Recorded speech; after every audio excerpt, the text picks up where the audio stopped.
कांग्रेस है, इसमें देखो कितनी आपस में आज सरकार होते हुए कांग्रेस के खुद के मंत्री वो अपने मुख्यमंत्री के खिलाफ स्टेटमेंट दे रहे हैं। इनका पूर्व अध्यक्ष वो उनके खिलाफ क्या बोल रहे हैं, मुख्यमंत्री पूर्व अध्यक्ष के प्रति जिस भाषा का प्रयोग कर रहे हैं, बदले जाते हैं तो कहीं ना कहीं संगठन में इसका नुकसान होगा या फायदा? सड़कों का हाल देखिए, चाहे दूसरे अन्य काम हो रहे हैं, उनमें निर्माण की क्वालिटी इतनी घटिया है, इसमें भारी भ्रष्टाचार हो रहा है, पैसे का खेल ऊपर से लेके नीचे तक। हाल हमारे एरिया में नशाखोरी अपराध है, तो ये चाहे कितने वो वादा करे, कितनी बात करे कि हमने ये करवा दिया, लेकिन ये सिर्फ पत्थर लगाने वाली बात है। जहांगीर जी के लिए ये थोड़ी उनकी जानकारी के लिए भाई बाकी आई उसमें क्या आप देख रहे हो जन समस्या, ये देखो मेरे पास राशन का गेहूं, उसके अंदर कंकड़ भरा हुआ था, मैंने तत्काल डीएसओ को फोन किया और उस पर कार्रवाई हुई, तो उसमें मंगली बाई को न्याय मिला। में पिछले विधानसभा चुनाव में ये कारण माना जाता है कि भारतीय जनता पार्टी में गुटबाजी चली।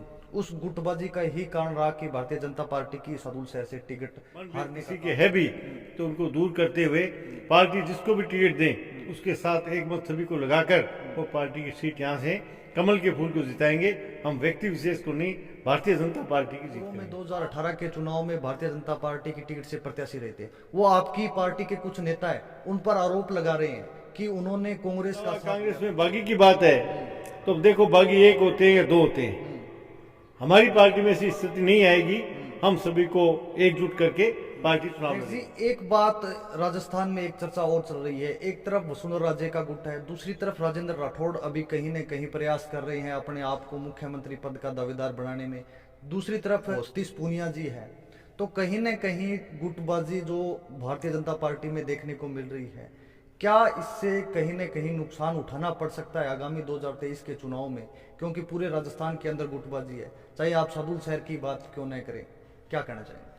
देखिए इसमें दो बातें हैं, गुटबाजी वाली बात विशेषकर ये नहीं होती, हर नेता होता है वो अच्छा सर्वोच्च पद पर जाना चाहता है, मुख्यमंत्री बहुत बड़ा पद है, इच्छा सभी की हो सकती है, जिससे समाजों के सम्मेलन होते हैं, हर समाज के सम्मेलन हुए, एक जात का नहीं सभी जातियों के हो रहे सम्मेलन, हर समाज चाहता है हमें अधिक से अधिक रिप्रेजेंट मिले, लेकिन पार्टी के अंदर जो आप कह रहे गुटबाजी, एक ऐसी गुटबाजी होती है, हमारे जहां भी पिछले दिनों यहाँ बड़ी रैली हुई मोदी जी की, उसमें आपने जो नाम लिए सभी नेता ममता सिंह थे, इसके अलावा हमारे पहले लाडनू में कार्य समिति हुई, जो भी ऐसे बड़े कार्यक्रम होते हैं सभी नेता एक मंच पर होते हैं, अंदर खाने सभी नेता जो उसके जिसके मन में हो वो प्रयास भी करता है, लेकिन हमारी पार्टी के अंदर केंद्रीय नेतृत्व जो तय करता है वो फार्मूले पर सभी नेता चलते हैं, आज तक ऐसा नहीं हुआ।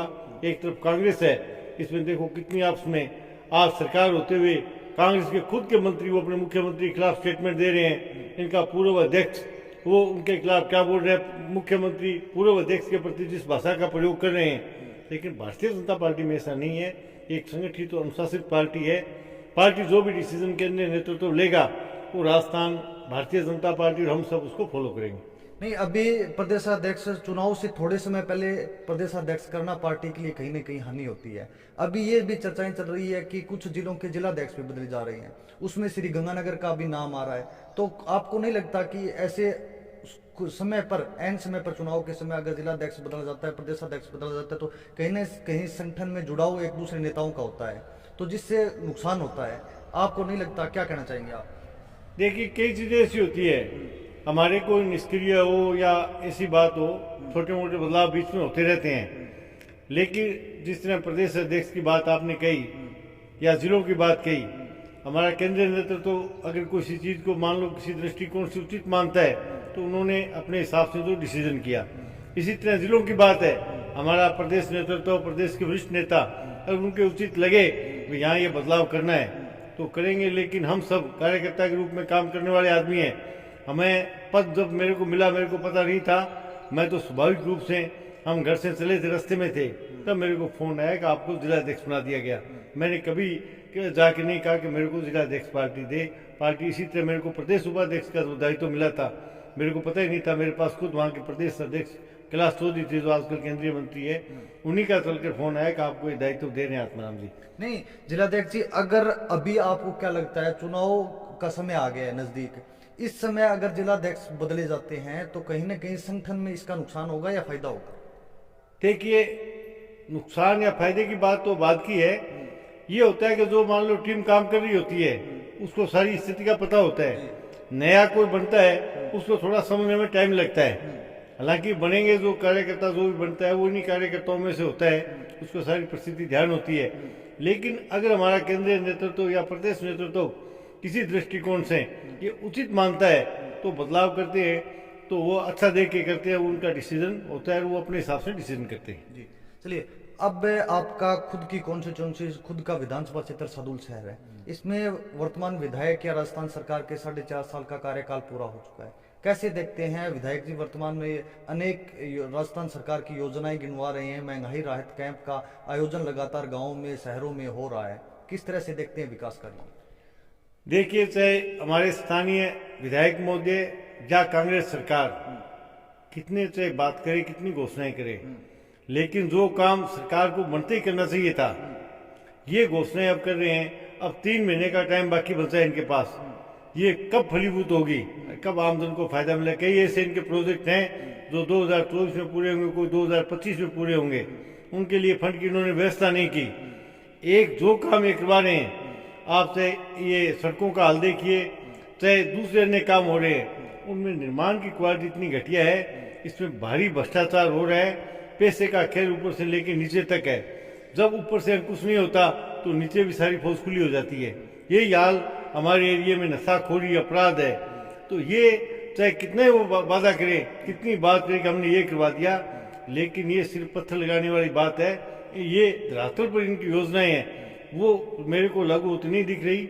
और ज़्यादातर जो पैसा है मैं आपको बता दूं, या तो NHRM का वो पैसा आ रहा है, वो जो हमारे हॉस्पिटलों में हो रहा है, चाहे हमारा मेडिकल कॉलेज बना है उसमें 60% पैसा भारत सरकार का है।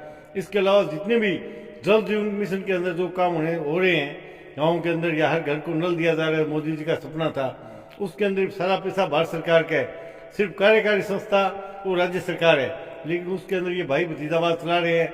चुन चुनकर जो सामान्य आदमी या जो देखते हैं ये हमारा आदमी नहीं है, उनको वंचित किया जा रहा है। पक्षपात की नीति है, सिर्फ वाई ज़्यादा है, और इसी का परिणाम इन महंगाई राहत कैंपों में देख के लोगों को, जब ऑनलाइन सारा काम हो रहा है, ये सिर्फ ये दिखावा करने के लिए और आपस की जो फूट है कांग्रेस की, उससे ध्यान फटाने के लिए लोगों को हम बुला रहे के उनमें पैसा खर्च कर रहे हैं। बड़ा पैसा इसमें खर्च किया जा रहा है, विज्ञापन दिए जा रहे हैं, लेकिन धरातल पर ये काम नहीं है। आम जनता इनसे त्रस्त हो चुकी है। सदुल शहर विधायक जगदीश जांगड़ आप पर आरोप लगाते हैं कि वो जिलाध्यक्ष तो आत्माराम जी बीजेपी के गंगानगर के हैं, लेकिन वो सदुल शहर को जिला समझते हैं और यहाँ पर जो सड़कें बन रही होती है उनकी फोटो डाल देते हैं कि ये सड़क ऐसे नहीं हो रही है, कोई खाड़ों की फोटो डाल देते हैं। तो वो उनको केवल सदुल शहर ही दिखता है क्या, पूरा जिला नहीं दिखता? मैं जहांगीर जी के लिए ये थोड़ी उनकी जानकारी के लिए बात बता दूं कि मैं गंगानगर जिले का जिलाध्यक्ष हूँ। मैं खानूवाली से लेके अलीपुरा तक और इधर नगी से लेके कालवासिया जो अंतिम छोर के गांव है, कहीं कोई ऐसी अनियमितता कोई बात होती है उसको उजागर करना मेरा फर्ज है। ये क्योंकि मेरा यहाँ गृह क्षेत्र है, मेरा निवास यहाँ है, ये मैं रोज चाहे साउथ शहर या गंगानगर जाना होता है, इन्हीं रस्तों से जाता हूँ। जो चीज़ सामने आती है उसको मैं सीधा उजागर कर देता हूँ। नहीं, हमारी वहाँ की इकाई, हमारी पार्टी का जो सिस्टम बना है, वो लोग जो समस्या उजागर करते हैं, हमने जिला स्तर पर जो बड़ा प्रदर्शन किया 28 इसी को पिछली तारीख को, तो उसके अंदर हमने ये सारी चीज़ें रखी थी। तो ये नहीं है कि हम यहाँ की बात कर रहे हैं, लेकिन ये चूंकि स्थानीय है, मैं एक निवासी, मेरा फर्ज भी है, मैं इस जमीन से जुड़ा हूँ, यहाँ जाया हूँ, यहाँ मैं जनप्रतिनिधि डायरेक्टर रहा हूँ, इस कारण मेरा फर्ज भी है, इस कारण मैं समस्याएं प्रमुखता से उठाता हूँ। लेकिन उन समस्याओं के लिए भी, चाहे मुख्यालय की हो या जिले के दूर दराज की, उनके लिए भी पूरा ध्यान रखता हूँ। चलिए अब बात कर लेते हैं पूरे जिले की।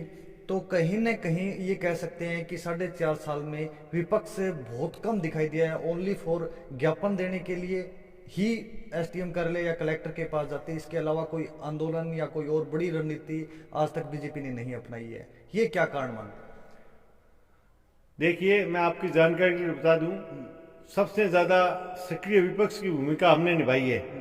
उसका सबसे बड़ा उदाहरण किसान आंदोलन में हमारे किसानों को बरगला के जिस तरह कांग्रेस और आप जैसी पार्टियों ने पर्दे के पीछे से इन लोगों को उकसाया, अपनी नाकामियों को छिपाने के लिए कांग्रेस ने, कुछ किसान उसमें भ्रमित भी हुए। हालांकि अब उन किसानों को भी समझ में आ रहा है कि वो हमारा गलत था डिसीजन, लेकिन उस दरमियान ये हालात थी कि ये बीजेपी के आदमी को देखकर जब कोई निकलता था तो उसके साथ उसके साथ बदतमीजी करना, उसको रोकना, इसी तरह की हरकतें हुई।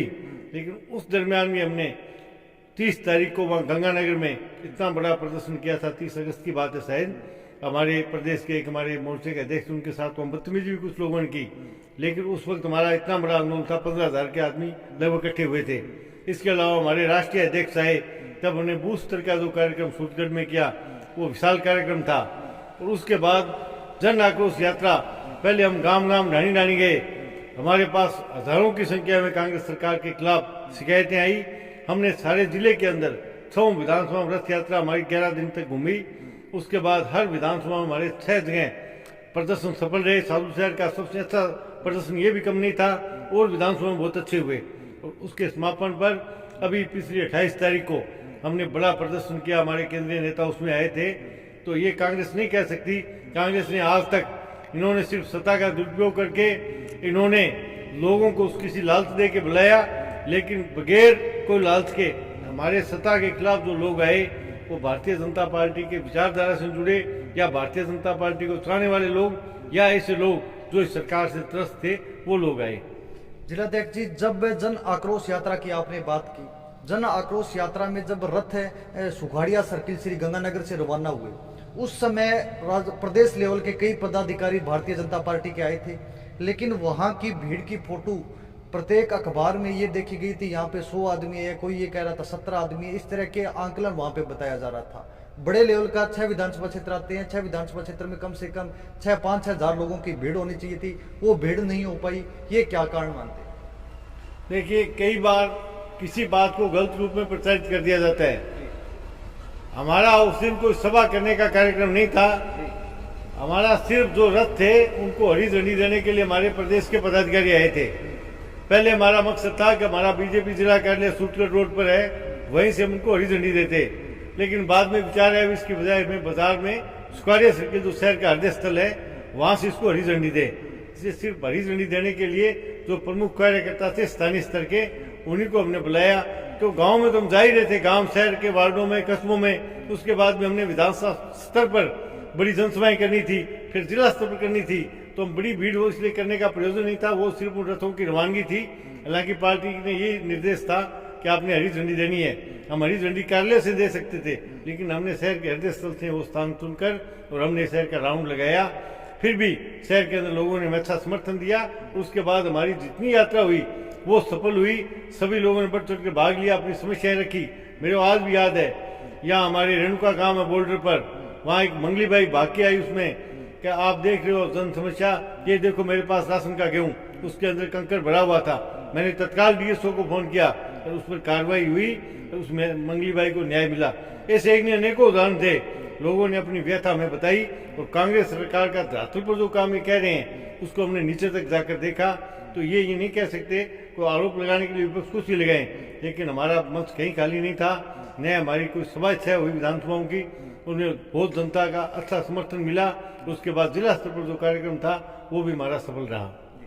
अब बात कर लेते हैं सदुल शहर की। तो सदुल शहर में पिछले विधानसभा चुनाव में ये कारण माना जाता है कि भारतीय जनता पार्टी में गुटबाजी चली।